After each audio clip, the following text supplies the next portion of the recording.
5월 16일 오늘의 말씀은 사무엘상 5장입니다. 블레셋 사람들이 하나님의 궤를 빼앗아 가지고 에벤에셀에서부터 아스돗에 이르니라. 블레셋 사람들이 하나님의 궤를 가지고 다곤의 신전에 들어가서 다곤 곁에 두었더니 아스돗 사람들이 이튿날 일찍이 일어나 본즉 다곤이 여호와의 궤 앞에서 엎드러져 그 얼굴이 땅에 닿았는지라. 그들이 다곤을 일으켜 다시 그 자리에 세웠더니 그 이튿날 아침에 그들이 일찍이 일어나 본즉 다곤이 여호와의 궤 앞에서 또다시 엎드러져 얼굴이 땅에 닿았고 그 머리와 두 손목은 끊어져 문지방에 있고 다곤의 몸뚱이만 남았더라. 그러므로 다곤의 제사장들이나 다곤의 신전에 들어가는 자는 오늘까지 아스돗에 있는 다곤의 문지방을 밟지 아니하더라. 여호와의 손이 아스돗 사람에게 엄중히 더하사 독한 종기의 재앙으로 아스돗과 그 지역을 쳐서 망하게 하니 아스돗 사람들이 이를 보고 이르되 이스라엘 신의 궤를 우리와 함께 있지 못하게 할지라.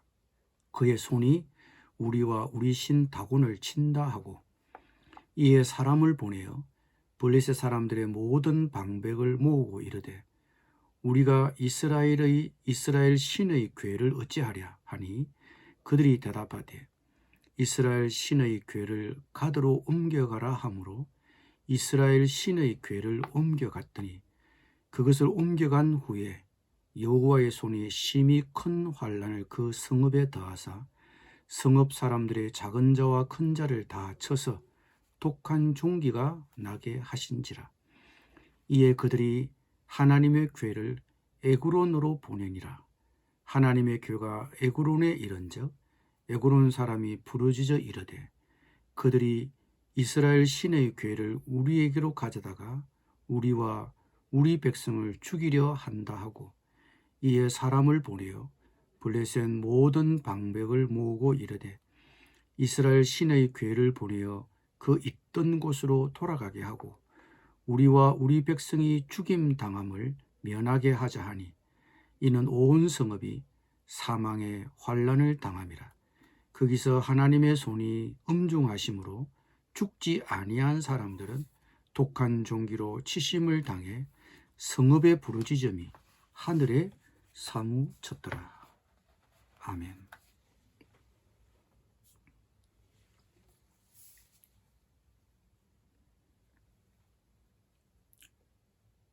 블레셋 사람들은 하나님의 궤를 그들의 신 다곤의 신전에 모셔두었습니다. 히브리어로 다곤은 곡식이란 뜻입니다. 즉 다곤은 곡식의 신입니다. 블레셋 족속의 주 산업이 농업이라는 것을 생각해 보면 농사가 잘 되기를 기원하는 그들의 소원이 담긴 신이라는 것을 알게 됩니다. 그들이 섬기는 최고의 신 다곤의 신전에 하나님의 궤를 안치해 두었습니다. 이것은 이스라엘에 대한 블레셋의 승리가 여호와 하나님에 대한 다곤의 승리였다는 점을 널리 알리려고 한 것입니다. 고대 근동 국가들은 자신들이 정복한 나라는 그 정복한 나라가 섬기는 신을 자신들의 나라가 섬기는 신상 옆에 갖다 두었습니다. 그것은 당시 국가 간의 전쟁이 그들을 후견하는 신들 간의 전쟁으로 간주했기 때문입니다. 즉 그들은 이스라엘의 하나님을 상징하는 법궤를 포로로 잡았기 때문에 하나님을 포로로 잡았다고 생각한 것입니다. 어쨌든 포로가 된 법궤는 다곤 신전으로 옮겨져 다곤 신상 옆에 두었습니다. 그런데 하나님의 법궤를 포로로 붙들어 놓은 첫째 날 아침에 뜻밖의 사건이 발생했습니다. 아스돗 주민들이 아침에 일찍 일어나 보니 저들의 신 다곤이 하나님의 법궤 앞에 엎드러져서 그 얼굴이 땅에 굴러 떨어져 있었습니다. 그래서 그들이 다곤을 일으켜 다시 제자리에 세웠지만 그 이튿날 아침에도 똑같은 상황이 발생했습니다. 이번에는 아예 다곤의 머리와 두 손목이 부러져 문지방에 가 있고 다곤의 몸뚱이만 덩그러니 남아 있었습니다. 그것으로 그치지 않았습니다. 이번에는 아소돗 지방에 페스트와 비슷한 전염병이 퍼졌습니다. 사람들이 여기저기서 죽어나고 온 주민들이 공포에 떨었습니다. 이런 연속적인 재앙을 만나게 되자 블레셋 주민들은 그 원인을 하나님의 법궤에서 찾았습니다. 우리의 신 다곤의 신상이 파괴된 것도 전염병이 돈 것도 하나님의 법궤 때문이라고 진단했던 것입니다. 전성의 자부심과 상징으로 여겼던 그 법궤가 오히려 화근이 되었고 하룻밤 사이에 뜨거운 감자가 되었습니다. 그래서 그들은 하나님의 법궤를 여기저기로 떠넘겼습니다.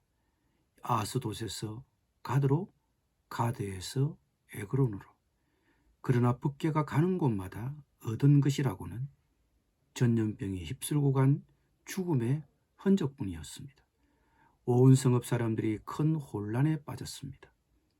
죽지 않은 사람들조차도 악성 종양이 생겨나 온 성읍에 비명소리가 하늘에 사무쳤다고 했습니다.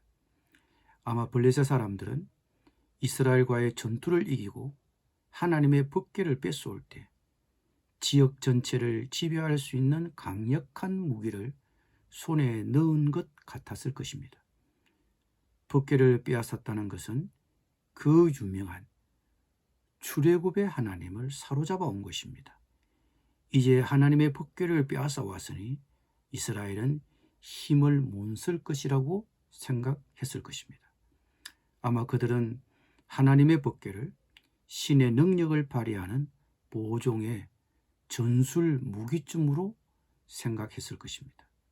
곡식과 풍요의 신 다곤에다 이스라엘의 광야 생활 시절 위세를 쩔쳤던 신 하나님까지 손에 들어왔으니 이제 자기 세상이 왔다고 생각했을 것입니다.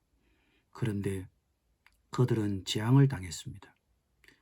블레셋 족속이 이스라엘과 적국의 관계이지만 하나님의 법궤를 차지하려는 목적은 이스라엘 백성과 비슷한 것 같습니다. 하나님의 초자연적인 능력을 손에 넣었다고 생각한 것입니다. 그들은 법궤를 어떤 신적인 능력을 가져다 줄 신령한 도구 정도로 여긴 것입니다. 그런데 하나님이 이스라엘이나 블레셋에서나 그들에게 전하고자 하는 메시지는 이것입니다. 법궤는 그냥 능력을 주는 물건이 아니다. 신령한 기술도 아니다. 하나님의 현존을 상징하는 하나의 상징물일 뿐이다. 광야 시절의 하나님을 기억하게 해주는 역할을 할 뿐이다. 이스라엘 백성은 그것을 보면서 하나님에게 초점을 맞추어야 했던 것입니다. 여러분, 하나님은 우리의 뜻에 따라 임의로 좌우되는 분이 아닙니다. 하나님은 물건도 아니며 신령한 기술도 아닙니다. 하나님은 신전에 전리할 전리품이 아니라 경배를 받으셔야 할 뿐입니다. 하나님은 인격입니다. 자신을 거룩하게 대해주길 바라는 인격입니다. 하나님은 결코 소홀히 다룰 수 있는 분이 아닙니다. 영적인 능력은 우리 손에 하나님이라는 도구를 쥐고 있느냐가 아니라 하나님과 얼마나 인격적인 관계를 맺고 있느냐가 중요합니다. 인격적인 하나님을 비인격적인 하나님으로 우리가 전락시킬 수 있다는 그 위험성을 오늘 본문은 우리에게 경고하고 있습니다. 무엇이든지 남에게 대접을 받고자 하는 대로 너희도 남을 대접하라. 이 말씀은 하나님에게도 적용되는 교훈입니다. 우리는 하나님을 어떻게 대하고 있습니까? 인격적인 하나님으로 섬기고 있습니까? 능력을 주시는 도구나 수단이 아니라 인격적인 하나님으로 믿고 섬겨야 합니다. 기도드리겠습니다. 주님, 주님을 우상처럼 대하지 않게 하여 주시옵소서. 하나님을 성공하기 위한 삶의 한 요소로 여기지 않게 하여 주시옵소서. 하나님을 인격적으로 받아들이고 진실하고 진심으로 섬기게 하여 주시옵소서. 예수님의 이름으로 기도드립니다. 아멘.